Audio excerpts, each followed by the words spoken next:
এইরকম ওয়াজ আমি আমার জীবনেও শুনি নাই। সারা রাত মোবাইল টিপে সকাল 9টা থেকে মোবাইলের মাঝে চার্জ নাই, মোবাইলের মাঝে চার্জ নাই। এবার মাইকিং চলে সকাল 8টা থেকে বিকাল 4টা পর্যন্ত কারেন্ট থাকবে।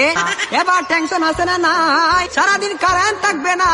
আর যদি কারেন্ট না থাকে আমার মোবাইলটা বন্ধ হয়ে যাবে, আর ওই পারে কথা বলা যাবে না। এবার ওই পার থেকে রাগ করবে কি করবে না। এবার যখন বিকাল 4টা বেজে গেল, এই মাত্র কারেন্ট আসলো আর মোবাইলটা চার্জে লাগাইয়ে টিপানো আরম্ভ। এবার মেসেজ করে হাই, এবার গিয়ে দেখে ওই পার থেকে ব্লক করে দিছে।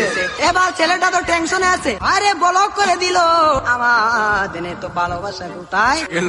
এবার 2 দিন পরে ব্লকটা খুললো, 2 দিন পরে ব্লকটা খুললো। এই 2 দিনের মাঝে ছেলেটার আরেকটা হয়ে গেছে, আরেকটা হয়ে গেছে। এবার মেয়েটা বলে তোমার সাথে আমি পালিয়ে যাবো, আমাদের বাড়িতে মানবে না, চলো আমরা পালিয়ে যাই। আমি রাগ করেছিলাম, আমার রাগ তুমি কেন ভাঙ্গাও না। আর ছেলেটা রাগ কি ভাঙ্গাবে, এই 2 দিনের মাঝে আর একটা কপালের মাঝে জুইটা গেছে।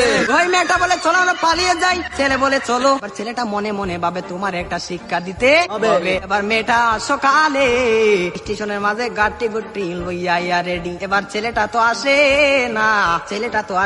না, আর মেয়েটা বাড়িতে কি যাবে, বাড়ির মাঝে 3 হাত লম্বা একটা চিঠি দিয়া পাইছে। পাশের গ্রামের রফিক মিয়ার সাথে পালিয়ে যাবে, বাড়িতে চিঠি দিয়ে যায়। আর বাড়িতে মাঝে কোনদিন আসবো না, তার নয় কার না, আমি আর কোনদিন বাড়ির মাঝে আসবো না। আমি চলে গেলাম পাশের গ্রামের রফিক মিয়ার সাথে, আর রফিক মিয়া তো আর